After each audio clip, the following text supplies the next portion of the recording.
permet aujourd'hui aux Togolais de reconnaître les avancées significatives en matière économique telles qu'annoncées par le chef de l'État dans son discours. Est-ce que l'OTR est aujourd'hui ce mécanisme qui va forcément permettre à l'économie togolaise d'être peut-être renforcée ou d'être à genoux? Nous allons en parler tout à l'heure. Mais nous vous présentons la une des journaux parus dans les kiosques ce matin pour ce qui concerne les quelques parutions qui nous sont parvenues. Avant de revenir, vous annoncer de nouveau le sujet, vous présenter nos invités. Nous commençons par le bâtisseur qui est dans les kiosques ce matin et écrit « Mémorandum grand déballage du MRC. Abbas Kaboua a déshabillé toute l'opposition ». Le journal reprend une de ses citations, je cite aussi « Ces gens ont bel et bien profité de l'élection d'avril 2015 en allant chercher ce qu'on leur a laissé auprès des Bolloré, des Ouattara, des Kampaoré, des Mahama. Point de suspension. Au bas mot, ce sont plus de 3,5 milliards de nos francs qui sont passés par là. L'article est décoré avec la photo d'Abbas Kaboua, président national du mouvement des Républicains centristes MRC. Le journal revient sur le message de fin d'année du président de la République et écrit « Rien que du réchauffé des vieux plats pourris ». Le journal reprend une citation de Nicolas Lawson, président du PRR, et écrit, je cite, « Que Dieu nous aide à arracher la patrie à l'insoutenable abaissement qui lui est imposé et le peuple à l'insupportable misère qu'il endure. » Fin de citation. Poudrière électorale en Afrique en 2016. Ces élections qui font peur à Ali Bongo, Sassou Nguesso, Mahamadou Issoufou et Joseph Kabila. Pour finir, le journal s'intéresse à la religion et écrit « Séminaire de partage de l'église vivant de Christ EVC ». Le pasteur Bruno Tipé a entretenu l'assistance sur la vraie valeur de l'homme sur la terre. Écho du pays également dans les kiosques ce matin, écrit dans sa fenêtre. Écho du pays vous présente donc ses meilleurs vœux pour 2016, puisque le journal, c'est pour la première fois en cette année 2016 que nous l'avons, donc nous vous reprenons ses vœux. Et à sa une, on peut lire 19e conférence des chefs d'État et de gouvernement de l'UEMOA. Alassane Ouattara préside l'Union. Le Niger dirigera la commission à partir du prochain sommet. L'article est décoré avec la photo des chefs d'État et de gouvernement de l'UEMOA. Lutte contre la pauvreté à Toblekop et dans la préfecture du Golfe. L'autonomisation féminine à l'épreuve de la vente de la canne à sucre. Et puis concours du CONAP sur les ODD. David Soclou de Focus, de Écho plutôt du pays, remporte le prix du meilleur article dans la catégorie presse écrite. Et pour finir, Ouassem, reprise du travail avorté, les portes toujours fermées, les employés sur le carreau, s'interroge le journal de Augustin Sizine que nous saluons au passage. Et pour finir, Causa Media est également dans les kiosques. Ce matin, écrit à sa une, la coopération entre le Togo et l'Allemagne marque un pas. 2016, élections et séismes sociopolitiques. Article à lire à la page 3 du journal. Et puis le Nouvel An à Kara. Le journal écrit depuis vendredi, le Nouvel An est célébré. L'année 2016 placée sous le signe de Dieu après la messe de la Saint-Sylvestre la nuit dernière à la cathédrale Saint-Pierre et Paul de Kara. C'est dans le temple œcuménique de Pia que se sont élevées prières de louange vers Dieu pour célébrer la nouvelle entrée du monde dans l'an 2016. Message du chef de l'État à la nation, un discours prometteur et rassurant. Et puis, dernier article, cour d'assises de Kara, 25 accusés, dont 2 acquittés, 19 coupables et 4 à juger ultérieurement. Voilà donc pour ce qui concerne la une des journaux parus dans les kiosques ce matin, Causa Média, Écho du pays, et puis le bâtisseur. Problématique de l'Office togolais des recettes OTR face aux défis économiques du Togo en 2016. C'est autour de ce sujet que nous nous retrouvons ce matin avec Dominique Alizou, directeur de publication du journal chronique de la semaine. Bonjour Dominique. Bonjour, bonjour aux auditeurs, aux éditrices de KNTB et 47. Voilà, sans oublier les internautes, puisque nous sommes également suivis sur 3 liens, le www.ebenradio.com, www.togovision.com et puis www.laverte.org. Nous sommes également suivis à Palimé via les ondes de radio VGK, à Anéra via les ondes de radio Lumière, ce qui nous permet donc une couverture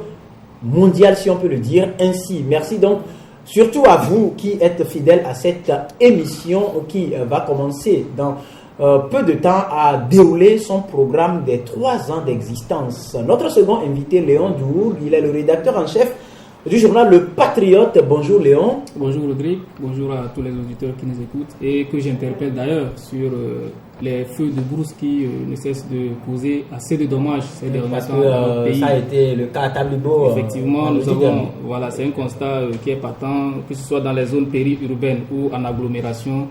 C'est très probable que à chaque 100 mètres vous croisiez des feux de brousse qui détruisent tout au passage au moment où nous parlons de la verdure, de la protection donc de l'environnement. Donc vraiment j'interpelle une fois de plus tous les auditeurs qui nous écoutent et à travers eux, ceux-là à qui rendront compte, leurs amis, les frères, les sœurs, d'éviter les feux de faire attention en tout cas à ces feux de brousse-là. Voilà, merci. Donc et notre troisième invité, Bernard Alognon, il est également là ce matin, comme d'habitude depuis quelques temps maintenant. Tous les lundis, l'équipe est en place. Bernard, bonjour. Bonjour Rodrigue, bonjour aux fidèles auditrices et auditeurs de votre radio, de votre chère radio, de notre chère radio. Bonjour aux confrères qui sont sur le plateau ici.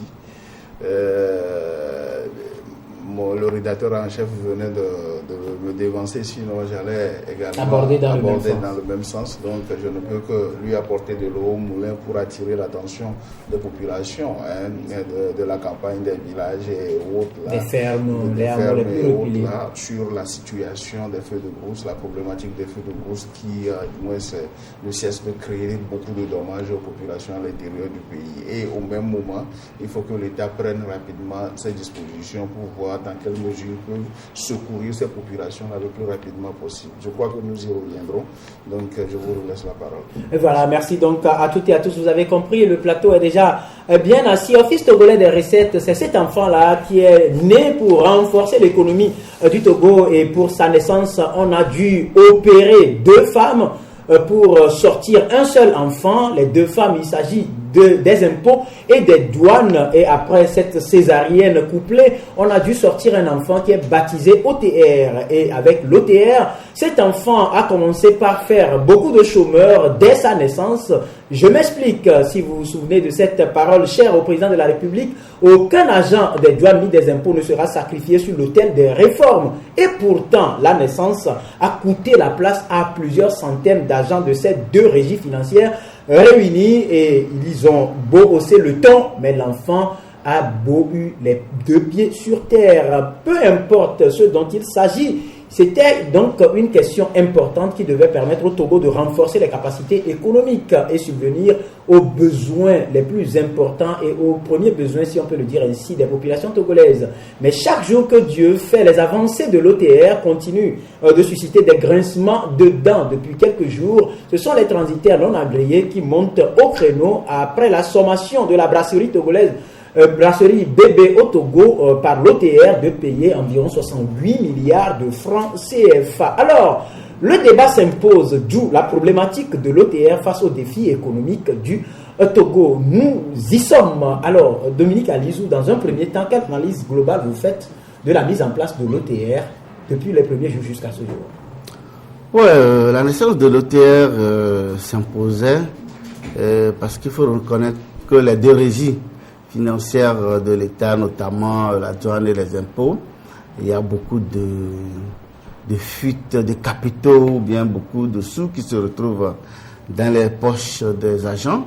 Dans un passé récent, vous allez voir un inspecteur des impôts qui se lève, il prend un policier, il débarque au grand marché ou dans une boutique ou dans les environs et dit bon, je suis venu pour faire, vous devez les impôts, il a son reçu, il fait un truc, il fait un machin, le monsieur débouche de l'argent et puis off, il est libre de déposer ce qu'il veut dans la caisse de l'État. J'avais un ami qui gère une boîte de nuit, il m'a dit que il y a un inspecteur des impôts qui débarque parfois chez lui à 1 heure, 2 heures pour percevoir des impôts, mais vas-y voir si ces impôts-là rentrent dans les caisses de l'État.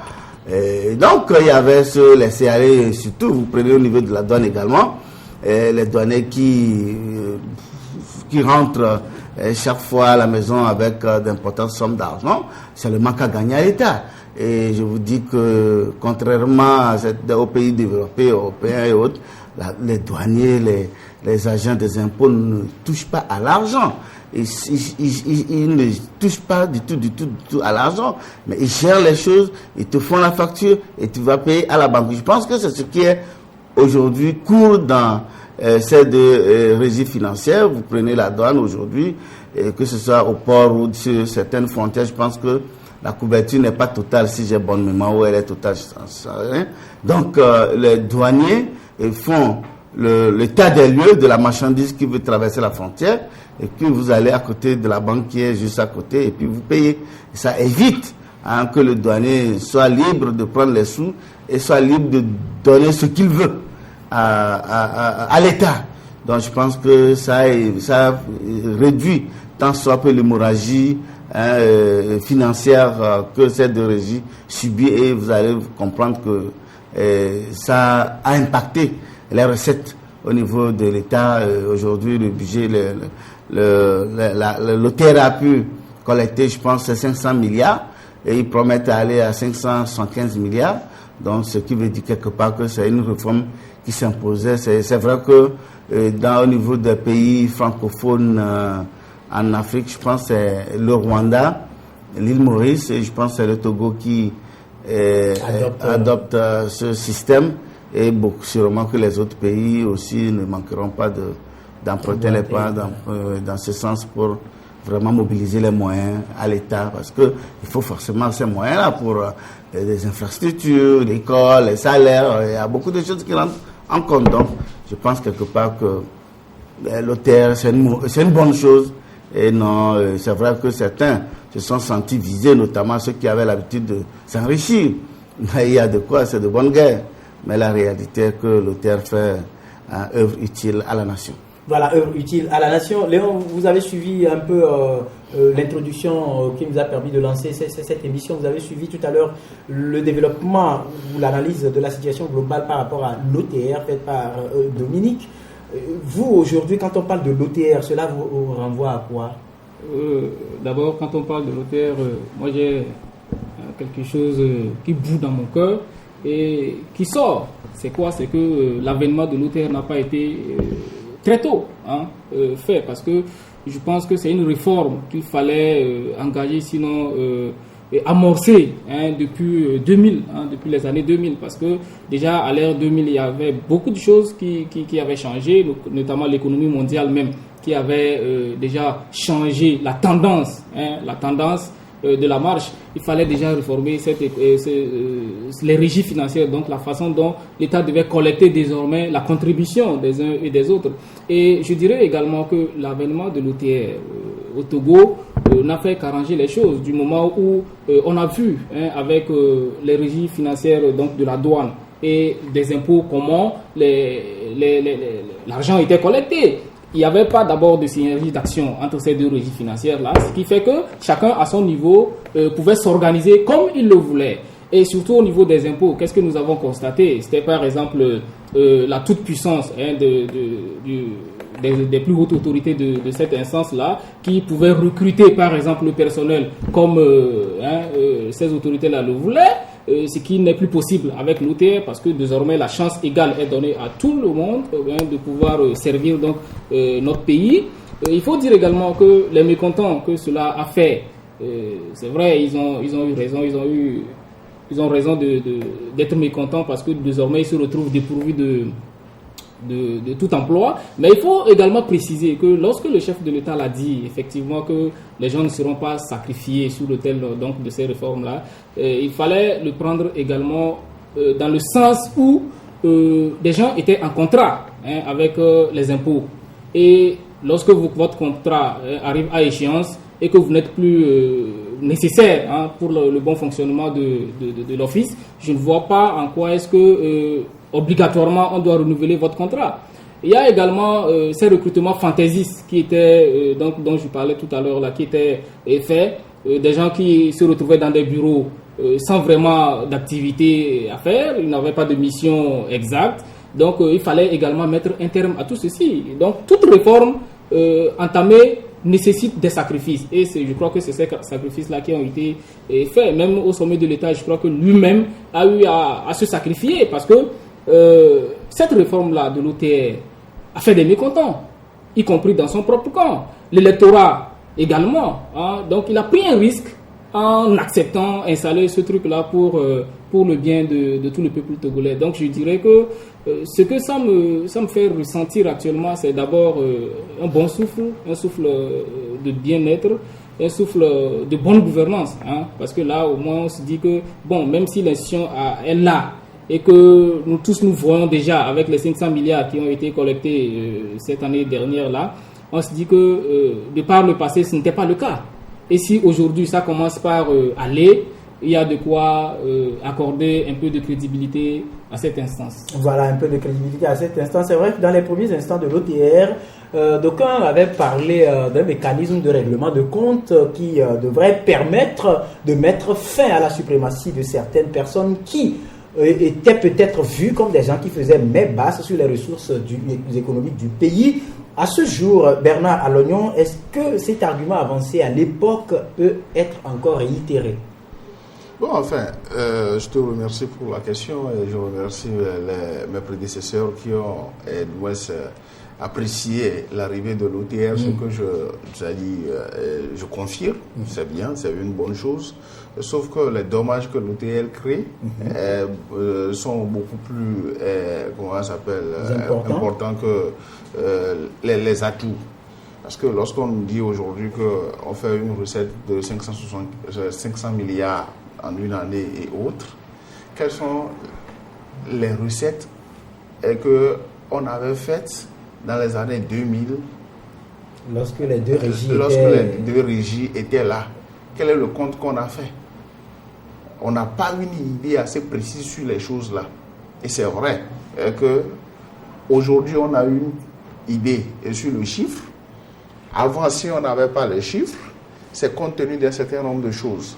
Mais votre question cherche à savoir, ou bien vous cherchez à savoir, si aujourd'hui on est dans le domaine des réformes telles que nous nous situons aujourd'hui, quel est peut-être, moi je reformule la question, quels sont peut-être les avantages réels de cette Autrement dit, est-ce que les objectifs envisagés à l'époque, puisque c'était, on a dit quand même qu'il y avait, Dominique a parlé de fuite de capitaux, quand vous prenez même dans les communications de l'OTR, on a parlé de mettre fin aux manipulations faciles de l'argent et tout. Est-ce qu'aujourd'hui, à l'allure où vont les choses, ces objectifs-là sont peut-être atteints à moyen terme? Non, excusez-moi, moi je veux aller beaucoup plus rapidement en disant qu'avec l'avènement de l'OTR, on assiste à une robotisation des activités. Robotisation. C'est-à-dire qu'on ne traite plus les choses comme tenues pas de sentiments, mais dans les règles de l'art, comment les choses doivent normalement se faire. Je donne un exemple. Alors, lorsque nous sommes partenaires, il va falloir quand même qu'un certain nombre de choses soient du moins comprise entre nous avant que le travail ne puisse aller à bon terme. Je prends deux exemples. Le premier exemple, aujourd'hui, on vous dit que lorsque vous créez une entreprise, on a beau faciliter la création de l'entreprise, est-ce que nous sommes d'accord? Vous créez une entreprise, on ne vous dit pas au départ comme quoi le 15 de chaque mois, vous devez aller déclarer TVA 0 au niveau de l'OTR. Est-ce que nous sommes d'accord? On vous renvoie à l'OTR. Vous allez là-bas, c'est du business, certaines personnes font. On vous confie à un autre cabinet et qui doit fondamentalement travailler avec vous avant que vous ne reveniez ici. Et lorsque vous voulez vous opposer, le problème se pose. Alors, chaque fois, pour le TVA non déclaré, parce que vous n'avez pas eu de projet, par exemple, à exécuter, où il faut aller reverser la TVA au niveau de l'OTR et autres, on vous pénalise à 50 000 francs par mois. Imaginez, vous n'avez pas eu de projet. Vous n'avez pas eu de projet. Je dis bien, vous n'avez pas eu de projet. La personne n'est pas informée. Vous percevez 50 000 francs. Supposons que c'est sur une année. Ça fait combien? 600 000 pratiquement. Vous voyez ça là? Ça c'est de l'escroquerie. Parce que vous n'avez pas eu de projet. L'État même sait que vous n'avez pas eu de projet. Vous n'êtes pas venu dire que vous n'avez pas eu de projet. Ça c'est quelle façon d'agir? Mais quand même, il faut quand même informer. C'est pour ça que généralement on dit chez nous, lorsque deux personnes s'asseyent quand même sur un banc, le premier ou l'autre qui veut se lever doit avertir. Doit avertir l'autre, il ne revient pas. Du moins c'est à celui-là qui a créé l'entreprise d'avoir cette information-là. Est-ce que nous sommes d'accord? J'ai du mal à comprendre mon confrère parce que Non. la TVA, c'est une taxe Oui. qu'on prélève. Et aujourd'hui, au niveau de l'OTR, il y a deux factures normalisées. La facture normalisée avec TVA, elle c'est sans TVA. Mais TVA, la TVA, quand tu ne collectes pas la TVA, tu ne vas pas aller payer. Ça, c'est un autre domaine. C'est pourquoi peut-être que vous voulez nous donner un autre exemple que nous ne comprenons pas. Explique-moi parce que la TVA, lorsque vous ne percevez pas la TVA, vous ne pouvez rien reverser. Effectivement, voilà. Vous êtes dans la même logique que ceux-là qui ont créé l'entreprise. Vous confirmez aujourd'hui que malgré que les gens n'aient pas encaissé perçu de TVA, ils sont obligés d'aller verser au niveau de l'OTR. Ils ne sont pas obligés d'aller verser. Mais ils sont sanctionnés. Ils sont sanctionnés parce qu'ils n'ont pas dit qu'ils n'ont pas eu de TVA. Ils n'ont pas eu de projet. Vous voyez un peu? Non, pas de projet, mais qui n'ont pas perçu de TVA. Je pense que c'est ça.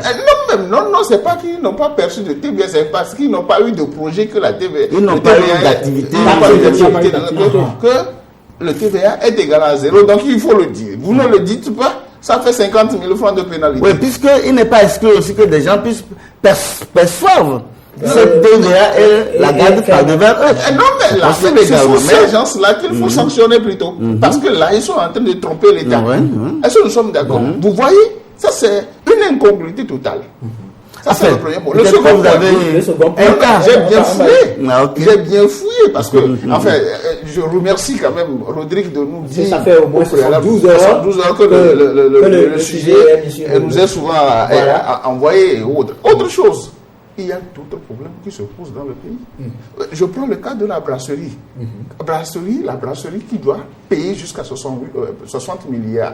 108 milliards. Je répète, 68 milliards. C'est quand même sérieux. 57 milliards pour la pénalité dont je vous parle.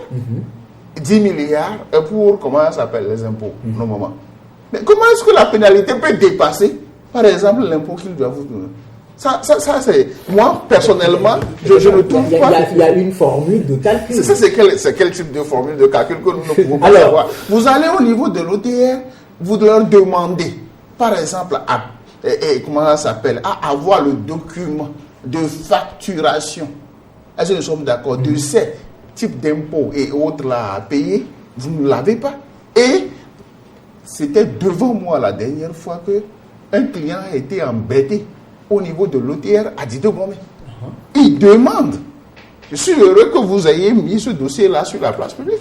Donc, le client voulait avoir les informations par rapport au truc à ces facturations et autres.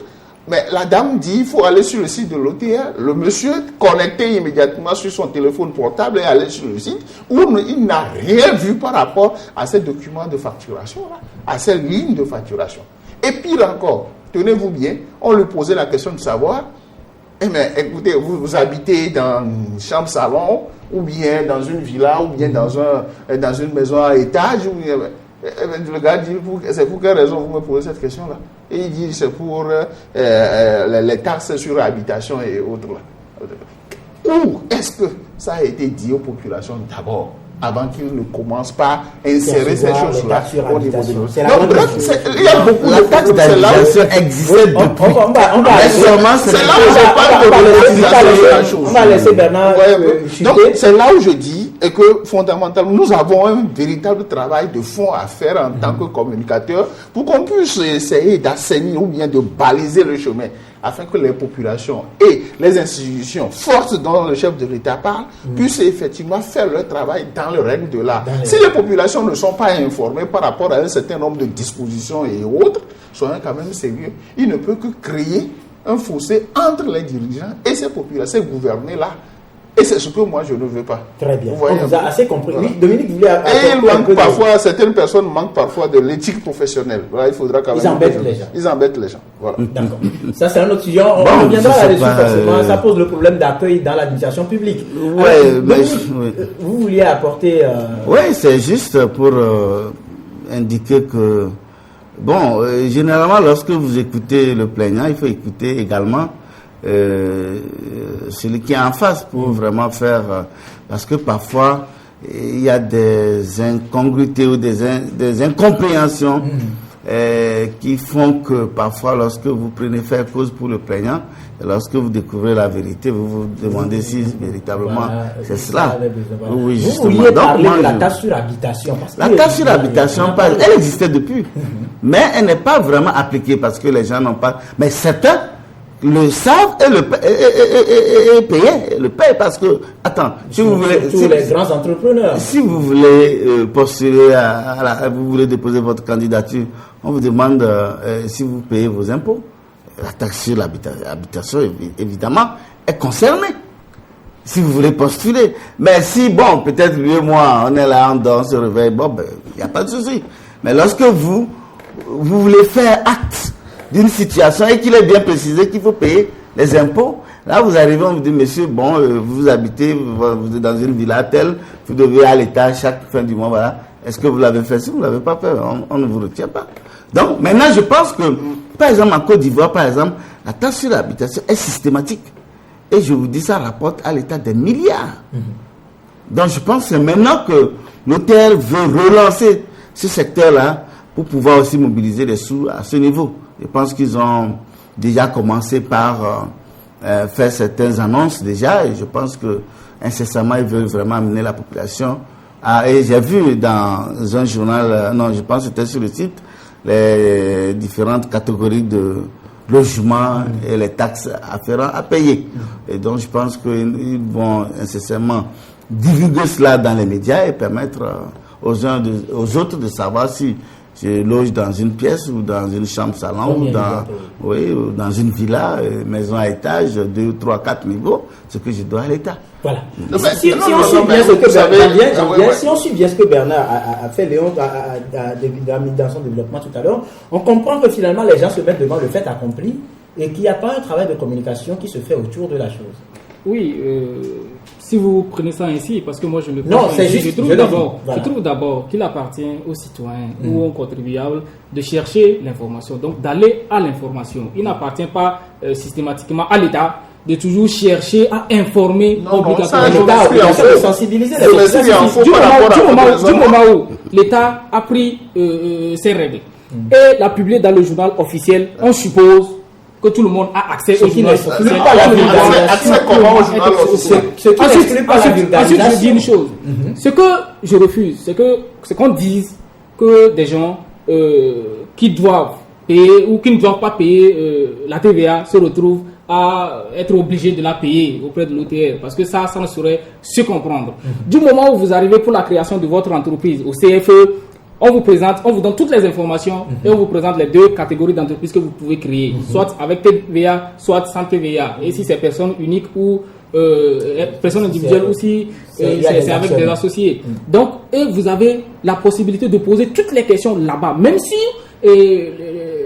les impôts que vous pouvez payer ou que vous devez payer entre-temps si vous avez opté pour telle ou telle forme juridique de l'entreprise. Donc, déjà au CFE, vous avez toutes ces informations-là. Je le dis parce que j'en ai déjà fait plusieurs.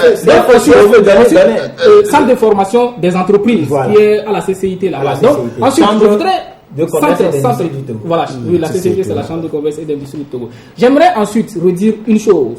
C'est que lorsque vous arrivez et que vous créez votre entreprise, il vous appartient. Si entre-temps vous supposez que l'État a failli, entre guillemets bien sûr, dans sa mission de vous informer suffisamment, il vous appartient de faire recours aux juristes fiscalistes. Il vous appartient de faire recours également aux spécialistes en création d'entreprises. Comment faire pour vous conseiller parce que justement, c'est pourquoi maîtriser ce mécanisme. C'est pourquoi, par exemple, pour la vieille dame qui est là, qui normalement habituellement crée des entreprises individuelles, elle veut créer son entreprise. Donc, elle peut s'entourer de personnes capables de l'aider dans ce sens-là. Parce que nul ne peut se prévaloir de sa propre culture, donc de son ignorance. On ne peut pas, parce que les textes existent, on ne peut pas ne pas payer les impôts parce qu'on suppose que l'État ne nous a pas informé qu'il fallait payer tel montant ou tel impôt sur telle chose. Non, il faut aller à l'information. Et j'aimerais revenir encore un peu plus tôt sur la taxe d'habitation. Et je dis que si au Togo, les gens ne l'ont pas payé jusqu'ici, c'est dommage. Et il faut, à un moment donné, qu'on commence par la payer, parce que c'est de l'argent comme ça que l'État paie. Quand l'État va regrouper cet argent-là, recenser cet argent-là, ça va servir à l'investissement. Ça va servir également au soutien, sinon à soutenir les entreprises qui vont également finalement se créer. Et ça, nous savons ce que ça va donner. Du moment où les entreprises se créent, ça veut dire qu'il y a création de richesse, il y a ci, il y a ça, c'est le niveau de vie également et qui s'élève, puisqu'il y a l'emploi qui existe également. Donc, je m'inscris totalement, pour reprendre les mots du confrère Info, sur ce qui a été dit. Donc, il va falloir, nous, en tant que communicateurs, qu'on cesse de dire, ou en tout cas de remettre tout sur le dos de l'État. L'État, effectivement, doit informer. Et je crois que, jusqu'à preuve du contraire, que l'État fait ce qui est de son devoir. Nous n'allons pas demander finalement à l'État d'appeler tous les organes de presse pour leur dire, voilà, désormais, il y a tel montant de TVA qu'on doit payer sur telle chose. Et nous savons que les impôts ne se calculent pas de manière abstraite comme ça. C'est toujours par rapport à une valeur donnée. Donc, il faut d'abord que l'entreprise puisse venir, puisse venir dire, j'ai fait tel chiffre d'affaires, pour qu'on puisse lui dire, ah, ok, par rapport à ça, voilà ce que vous devez payer comme impôt. Vous voyez? Donc, je crois que j'ai été plutôt assez clair et que désormais, ceux qui nous écoutent savent que même s'ils n'ont pas déjà à la création de leur entreprise. Non, je ne suis pas un avocat de je suis juriste. Je suis juriste de formation, donc je sais ce que je dis. Je ne défends pas l'OTR. Tout à l'heure, là, le moment va arriver où vous trouverez que je suis plutôt un bourreau de l'OTR. Très bien, je vous comprends. Excusez, je veux rapidement rectifier certaines choses. Il a dit qu'il a créé des entreprises. Il a créé une fois une entreprise, c'est ça. Vous avez aidé les gens à créer les entreprises. Mais je vous apprends également que quand vous allez au CFE là, comme moi-même je suis parti, on ne m'a jamais parlé de ce que vous venez de me dire. Peut-être que vous n'avez pas demandé. Si vous demandez, on vous enseigne toujours. D'abord, quand vous venez, on vous remet. Permettez, je me permets de jouer l'arbitre. Je me permets de jouer un peu l'arbitre. Ou soit, parce que tout ce que je sais, c'est par exemple comme un élève au cours élémentaire qui suit le cours du professeur, c'est quand le professeur ou l'enseignant donne son cours et que l'enfant perçoit des mots inconnus, que l'enfant est amené à poser des questions pour avoir des éclaircissements. Est-ce que la personne qui va au CFE était déjà au courant que ce genre de questions peuvent être posées là ou là? C'est en cela je dis, parce que Léon est revenu un peu dire que nous, communicateurs, nous devons aider l'État à communiquer autour de... Sauf qu'on oublie aussi qu'au niveau des communicateurs, on n'a pas toutes les informations possibles. Je vous rappelle, je l'avais dit autour de ce plateau, loin de défendre, que j'étais parti, permettez, Dominique, j'étais parti avec mon équipe au lycée de Tocoin, je pèse bien mes mots, au lycée de Tocoin, lorsque les enfants, les candidats faisaient les examens sport, j'ai vu le chef centre d'écrit qui m'a amené pour juste faire un élément sur comment se déroule les sports, mais j'ai été interpellé avec mon équipe avec désolation par le censeur qui m'a plus qu'insulté. Il m'a demandé d'aller chercher une autorisation au niveau du ministère de l'Éducation. Mon ami l'avait vu. Bizarrement, on se retrouve devant l'approviseur, que je salue au passage, qui a reconnu que du moment où le chef centre d'écrit, parce que je ne suis pas venu dans l'établissement pour interviewer les enfants, mais du moment où le chef centre d'écrit m'accompagne pour produire mon élément, son censeur ne devrait pas m'insulter et me demander d'aller chercher une autorisation. C'est le vous devez comprendre qu'il y a aujourd'hui rétention d'informations à des niveaux donnés. Maintenant, on se dit non, mais je voudrais rappeler trois choses. La première des choses, par rapport à la création d'entreprises et les éléments y afférents et autres, mon frère est juriste de formation. Je crois quand même que ces rappels-là se font dans un cours. Ça, c'est clair. Et des approfondissements également se font par rapport à ce dernier. Moi, ceux-là qui ne sont pas juristes, je ne sais pas comment ils vont pouvoir avoir ces informations-là sur les bancs. Ça, c'est la première des choses. Et je vous dis que j'ai également aidé des gens à créer les entreprises. Ce que je dénonce ici est que vous allez là-bas, on vous envoie à l'OTR et pour des discussions par rapport à ce que c'est que la TVA et autres. Est-ce que nous sommes d'accord? Vous allez là-bas, il y a du bitos qui se fait. Je pèse bien mes mots. Du bitos qui se fait. Le gars, non mais c'est le gars, non mais le public ne peut pas comprendre. On peut aller chercher aussi. Dans le dictionnaire, ça n'existe pas. Il y a du bitos dans le dictionnaire. Puisque Mon frère Léon dit... Monsieur, mon frère Léon dit que non, mais ils sont suffisamment... donc, on va vite avancer. Donc, je voudrais dire que, au lieu de parler de la chose, il vous confie plutôt à un cabinet à qui vous devez fondamentalement payer avant que vous ne reveniez à l'OTR. L'information est vendue. Ça n'a pas de sens. Or, l'État est là pour ça. On vient vers vous. Je dis que ça, c'est de l'anarchie. Vous n'avez pas de TVA versé à l'État. Je ne sais pas pourquoi, si vous ne dites pas qu'il n'y a pas de TVA. Oui, c'est curieux. Il faut fouiller, vous allez voir. Ouais. Vous allez voir. On va avancer. Et au-delà, s'il vous plaît, en quelques secondes, je voudrais dire que, en fait, quand nous parlons de communication autour d'un certain nombre de problèmes donnés, il faudra quand même que nous fassions véritablement attention. Regardez, je prends un exemple, pas celui de l'OTR, mais du ministère des TP, travaux publics. Vous voyez le tronçon aéroport Colombe de la Paix, qui a posé problème entre-temps. Mais l'État n'a pas informé sur le métrage.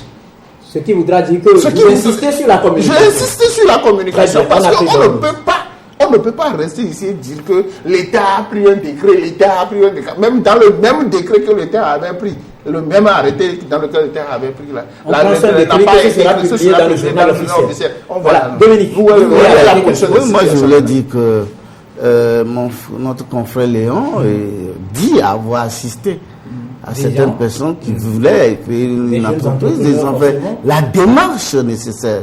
Bon, est-ce que dans cette démarche, on lui a dit d'aller voir un autre cabinet, payer avant d'avoir les informations? Le CFE allait faire ça. Oui, parce que moi, je ne l'ai pas fait. Mais au niveau de l'OTR, on a expliqué qu'il faut aller au CFE et faire les formalités. Et donc, moi, je ne sais pas si dans votre processus, tu peux nous donner, nous situer, nous donner beaucoup plus. Il n'y a jamais eu ce cas. Bon, donc, si vous voulez que je vous fasse le détail. Non, pas le détail. Il n'y a jamais eu. Vous n'avez jamais rencontré. Non, je n'ai jamais rencontré. Très bien, on va avancer. D'accord. Parce que ce que je peux dire, c'est que la difficulté principale se situe au niveau du bilan.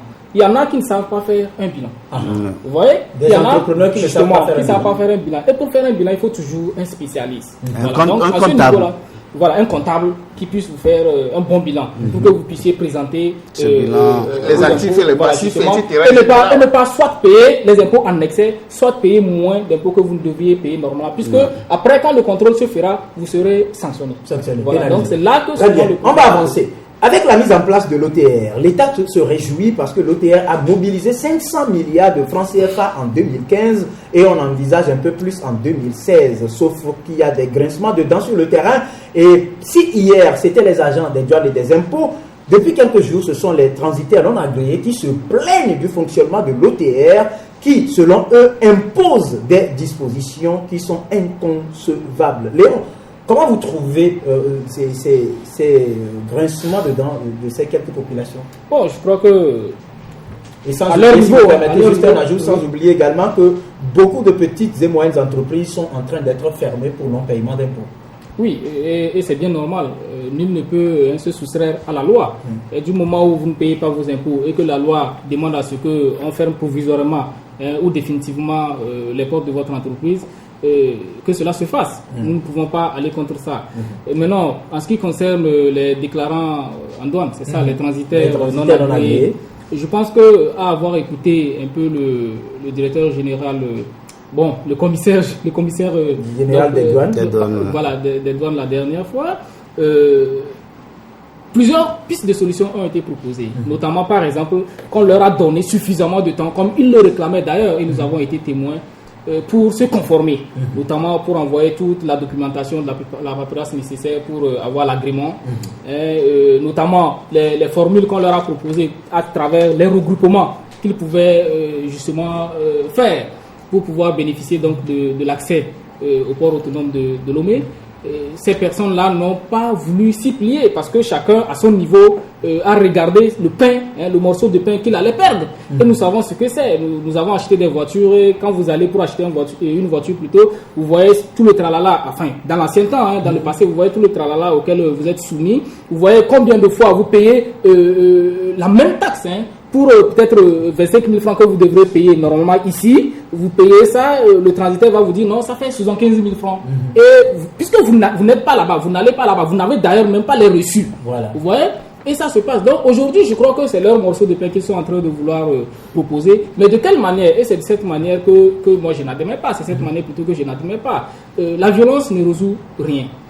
Il faudrait que ces personnes-là puissent, en tout cas ces transitaires-là, puissent se remettre en question d'abord, se dire à quel niveau nous on a failli. Parce que moi je vois par rapport à tout le temps qui leur a été accordé, que personne n'a voulu, en tout cas, ils n'ont pas voulu entamer la démarche en se disant que nous allons, puisque ça c'est ce que nous avons entendu, ils se sont dit quoi? On va attendre le 1er janvier et on va voir ce qui va se passer.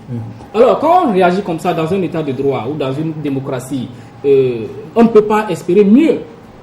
Mon confrère sourit, je comprends, mais on ne peut pas espérer mieux que le traitement qui leur a été réservé. Donc, selon vous, maintenant, qu'à cela ne tienne, nous allons peut-être demander aussi aux autorités locales de penser à ces personnes-là. Parce que derrière chaque transitaire, c'est toute une famille, c'est tout un village qui se retrouve. Et si ces personnes-là, à travers leurs activités, contribuent à l'économie nationale, contribuent au développement de notre pays, pourquoi ne pas trouver une autre solution intermédiaire? Moi, je proposerais par exemple de leur donner des titres d'accès provisoires. C'est possible aujourd'hui, des titres d'accès provisoires, le temps que chacun, au fur et à mesure que le temps passe, donc, puisse se conformer à la réglementation en vigueur. Mais je crois que c'est une solution qui n'est envisagée ni par les transitaires, ni par l'OTR. Or, je pense que c'est une solution acceptable pour tous. Voilà, des titres d'accès provisoires. Maintenant, on nous a dit aussi qu'on leur a proposé, ou en tout cas, ils ont demandé à ce que ils puissent avoir des badges là-bas à l'entrée et que chaque transitaire qui a une activité à faire dans l'enceinte puisse s'en servir et au retour qu'il puisse le remettre. Mais cela pose également la question de sécurité et de fiabilité, même de confiance des personnes qui vont venir s'en accaparer. Dominique, voilà un peu la situation aujourd'hui. Les gens se plaignent du fonctionnement de l'OTR qui serait en train de fermer des entreprises, qui infligerait des fonds faramineux à payer en termes d'impôts ou de pénalités. Aujourd'hui, est-ce que vous pensez que véritablement l'OTR est accepté par les Togolais? Je pense que ce n'est pas la première fois, avant la naissance de l'OTR. Oui, ça a démarré par la césarienne, ça je l'avais dit. Non, avant même la création de l'OTR, il y avait les impôts, la Direction générale des impôts. Voilà. Et la Direction générale des impôts réclamait les impôts auprès des entreprises. Et surtout, lorsqu'on parle de redressement fiscal, c'est que peut-être des gens ont des manières de contourner, d'avoir une comptabilité réelle. Ils produisent parfois de faux documents et au finish ils paient moins. Mais lorsque les impôts se rencontrent, ils font le point, ils te font un redressement et souvent c'est toujours une pilule très amère à avaler. Ce n'est pas l'OTR qui a commencé, ça se faisait d'abord. Maintenant nous sommes dans le cas de l'OTR et l'OTR non plus ne peut pas se dérober, ne peut pas dire que j'abandonne cela, puisque c'est ça qui lui permet d'avoir clairement ce que tu as pu réaliser comme chiffre d'affaires, les bénéfices réalisés et ce que tu dois à l'État. Donc je pense que dans le cas de la brasserie, je ne sais pas, mon confrère a dit quelque chose, je ne sais pas si, c'est vrai, puisque moi je n'ai pas vérifié, par la pénalité qui sera 57 milliards et c'est vrai. L'impôt même. Il me semble que cette somme se rapporte à la production des boissons en canette. Alors comment la pénalité aussi peut être faramineuse? Est-ce que si on fermait ce secteur ou on fermait la brasserie, c'est la meilleure solution? Je ne pense pas. Je pense que les responsables de la brasserie doivent prendre langue avec la direction de l'OTR pour discuter, parce que si il faut payer une pénalité aussi faramineuse comme 57 milliards, et je pense que ce n'est pas de nature à encourager. C'est vrai qu'on veut que les gens se conforment au paiement régulier des impôts, mais la pénalité ne peut pas donc nuire à l'entreprise ou amener l'entreprise à fermer les portes, parce que derrière l'entreprise, c'est des milliers de Togolais qui travaillent, qui vivent de ça. Aujourd'hui, on parle également de l'hôtel Edaoba, qui doit, je pense, 95 milliards. Millions. Lui, c'est millions. Lui, c'est millions. Donc, je pense que les pénalités, l'OTR doit revoir vraiment ces pénalités, parce que les pénalités ne doivent pas pénaliser l'entreprise. Si les pénalités doivent amener à fermer un établissement ou une entreprise qui emploie beaucoup de gens, je pense que elle ne se fera pas utile à la nation. S'agissant des cas des transitaires ou bien des déclarants en douane, bon, nous tous, moi je suis un peu, je ne comprends pas quand tu demandes aux déclarants en douane, je suis, bon, ils n'aiment pas trop donner l'information, mais je ne sais pas quel est le problème si tout le monde doit aller sur le terrain et faire ses affaires. Moi, je ne trouve pas vraiment d'inconvénient. Il suffit qu'on leur dise que bon, vous payez et tel montant pour avoir le badge d'accès, soit par mois, soit par trimestre, soit par année. Et laissez, puisque aujourd'hui il y a des écoles de BTS qui forment les transitaires. Voilà. Et quand ils sortent, et l'agrément aussi revient un peu cher. Pour avoir l'agrément, je pense qu'on parle en termes de millions, d'autres parlent de 25, mais je n'ai pas vérifié l'information.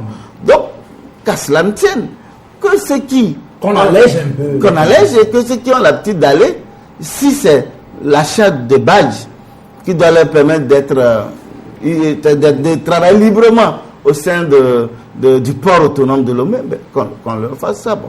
Maintenant, mon problème, je ne comprends pas pourquoi on veut restreindre, limiter et surtout laisser seulement selon certaines sources, enfin, selon certains transitaires, beaucoup travaillent avec l'agrément de ceux qui ont l'agrément. C'est-à-dire qu'ils leur donnent sous couvert. Ils travaillent sous couvert, ils sont nombreux. À travers sous couvert de certaines entreprises, de certains transitaires qui ont l'agrément. Et ça passe aussi sans problème. Bon, maintenant, s'ils veulent réorganiser le secteur, oui, c'est une bonne chose. Maintenant, ils doivent voir comment ça peut pénaliser les acteurs, comment ils peuvent trouver un terrain d'entente, parce qu'au finish, il faudrait que l'OTR fasse des recettes, d'accord. Il faudrait aussi que les Togolais mangent. aussi beaucoup de choses. Finalement, c'est les Togolais qui souffrent. Sur toute cette chaîne-là, les rétrocommissions ou les commissions qui vont se faire, c'est finalement l'acheteur qui paie ça. C'est ça que moi je dis pas normal. Mais selon certaines si je vais me servir de l'agrément du confrère, ça veut dire que quelque part il faut que je lui verse quelque chose. Moi je trouve ça. Je mets ça sur. Voilà. Mais il y a une autre façon très simple de régler ce problème. Comment? Vous avez dit tout à l'heure que normalement c'est 25 000 francs qu'on devait payer. Il perçoit 75 000 francs chez le client. Qu'est-ce que l'OTR va faire? L'OTR va essayer tout simplement d'afficher le montant à payer. Le client sait. Est-ce que celui-là qui va aller encore chercher l'agrément de quelqu'un d'autre va encore aller... Il ne va pas le faire. C'est là où je dis qu'il s'agit d'une certaine robotisation du travail de l'OTR. D'accord. Je vous assure. Dernière question, on a parlé au-delà, s'il vous plaît. Moi, je crois qu'on n'ait pas les mêmes appréhensions de la notion d'état de droit et autres, mais je crois quand même que lorsqu'on voit la proportion sur les 8000 comment ça s'appelle, transitaires qui se trouvent là-bas, 200 seulement et quelques seront autorisés à faire quoi que ce soit. Est-ce que nous sommes d'accord? Sur les 8000 là, vous voyez un peu le pourcentage de ceux-là qui sont 7800 qui sont laissés au carreau. Lorsque je prends par exemple le cas de la brasserie tel qu'il venait de l'aborder et autres, tous ceux qui travaillent au niveau de la brasserie, les ouvriers permanents et temporaires et autres là, deviendront des chômeurs. Vous avez anticipé sur ma question. Rapidement, je reste avec vous pour l'aborder. Pour l'aborder, bien, ce sera juste un dernier tour de table. On a fermé Café Informatique. Ça a fait beaucoup de chômeurs. On a fermé, ce n'est pas forcément l'OTR, mais Nina avait fermé ses portes. Ça a créé beaucoup de chômeurs. Dans la création même de l'OTR, la mise en place de l'OTR, ça a fait beaucoup de chômeurs. Aujourd'hui, on est face à Edaoba, à la brasserie. Alors, j'ai anticipé également sur la réponse. La lutte contre la pauvreté se trouve où? C'est la grande question. C'est la grande problématique. La lutte contre la création de l'emploi. La création de l'emploi. À partir du moment où le chef de l'État, dans son récent discours, disait que le taux de comment ça s'appelle là, de chômage a diminué. Maintenant, quand ça diminue, il faut encore recréer d'autres chômeurs. C'est la question, la véritable question que je me pense pas pose. que c'est ça l'idée de l'OTR. Et en plus de ça, vous voyez, il y a l'OTR, Office togolais des recettes. Il faut quand même créer l'Office togolais des dépenses également pour qu'on ait une certaine clairvoyance dans les choses. Les dépenses de l'État. Les dépenses de l'État. Parce qu'il faut quand même qu'il y ait un contrôle des dépenses de l'État. Où va ces sous? Qu'est-ce que ces sous-là font? Franchement, l'hôpital est là. L'hôpital est là. Est-ce que l'eau pour tous? Et quelles sont les activités que font du moins l'État avec les sous là, les 500 milliards dont il est question? On veut savoir. Très bien.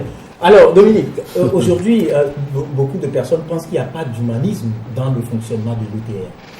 Bon, je pense que l'OTR est dans la gouvernance. L'OTR est en train de s'implanter, de faire des réformes, et parfois certaines réformes peuvent toucher certains secteurs, et on peut se dire que peut-être que ça ne fonctionne pas bien, mais je pense que au fur et à mesure que l'OTR évolue, sûrement qu'ils vont corriger certaines lacunes qui vont passer par là, mais quand même, ce que mon confrère disait tantôt, attends, on ne peut pas aujourd'hui dire que parce qu'on veut la création des emplois, qu'une entreprise ou une société qui fait des bénéfices, on puisse la laisser sans payer les impôts. Ce n'est pas normal. Je n'avais pas dit ça. Par exemple, non, c'est pratiquement le schéma que tu as présenté. Non, je n'ai pas dit ça. Vous prenez le cas de certains, vous avez parlé de Nina ou bien de... Non, c'est moi qui ai... justement. Mais j'ai précisé que ce n'était pas lié à l'OTR. À l'OTR. C'est dire que lorsque vous avez une entreprise, vous devez forcément payer les impôts. Donc, c'est ça qui contribue aussi à l'État. C'est ce qui permet à l'État d'avoir les moyens de sa politique. Est-ce qu'au lieu d'amener les gens à fermer les entreprises, est-ce que l'objectif... on trouve un mécanisme pour les amener à les accompagner? Oui, mais généralement, lorsqu'on fait un redressement fiscal, je pense que vous pouvez vous entendre avec les responsables de l'OTR pour échelonner le paiement de la dette. On ne vous oblige pas, on n'a pas un couple derrière votre massue pour vous exiger de payer immédiatement. C'est toute une procédure. Et lorsque vous êtes imposé ou amendé, on ne vous oblige pas tout de suite là à payer, ni à fermer les portes. Donc on entre, et je crois même que c'est l'autorité qui entre directement en négociation avec vous pour vous dire, bon voilà ce que vous devriez payer, voilà ce à quoi vous vous êtes soustrait, voilà l'amende qui est là. Maintenant, comment vous pensez pouvoir honorer? Est-ce que ça se fait exactement comme ça? Oui, généralement, vous voyez des portes fermées, on a pu se fermer pour justement, donc comprenez, donc quand vous voyez ça, lorsque la personne justement n'a pas voulu. Malheureusement, l'État ne le permet pas. J'ai une dernière question, mais je reste avec Léon. Il y a Nicolas Lawson qui propose la mise en place d'un conseil économique et social pour peut-être... oui, je crois qu'il est temps, c'est prévu, mais on n'a jamais vu de conseil. Oui, on n'a jamais créé ça. Et je crois qu'il est temps maintenant que ce truc-là, cette institution-là puisse exister, parce que c'est une institution clé qui est prévue d'ailleurs par la Constitution et qui devrait régler les problèmes socio-économiques de notre pays. Voilà, malheureusement le temps est contre nous. Merci donc à toutes et à tous. C'était donc le débat autour de la problématique de l'OTR face aux défis économiques de notre cher pays, le Togo, surtout en cette année 2016. J'espère que vous avez trouvé quelque chose de bon là-dedans. Sinon, nous comptons encore revenir sur ce sujet puisque ça a fait couler beaucoup d'eau sous le pont. Nous allons en débattre davantage pour vous apporter beaucoup plus d'informations. Merci donc à Dominique Alizou qui est directeur de publication du journal Chronique de la semaine qui sera dans les kiosques vendredi. Merci pour la jeudi. Voilà, je dis toujours le jour. C'est jeudi parce que je suis né un vendredi. Donc Merci donc pour la disponibilité. Merci également à Léon qui est avec nous, qui a apporté beaucoup de défense à l'autorité, à l'OTR. Merci également à Bernard Alognon qui a apporté beaucoup d'informations que nous allons aller vérifier. Et je rappelle que tout ceci rentre au nom de l'appel qui nous est lancé. Togolais, viens, bâtissons la cité. Bonne journée et bon début de semaine à vous toutes et à vous tous. Merci également à l'équipe technique. J'ai vu Élise qui n'était pas d'accord avec moi. Merci Élise, merci à Octavio, merci à Kosivi Georges et à toute l'équipe de Radio KMTB Télévision Espoir 47, VGK Radio Lumière, Togo Vision et Ben Radio et puis laverte.org. Au revoir.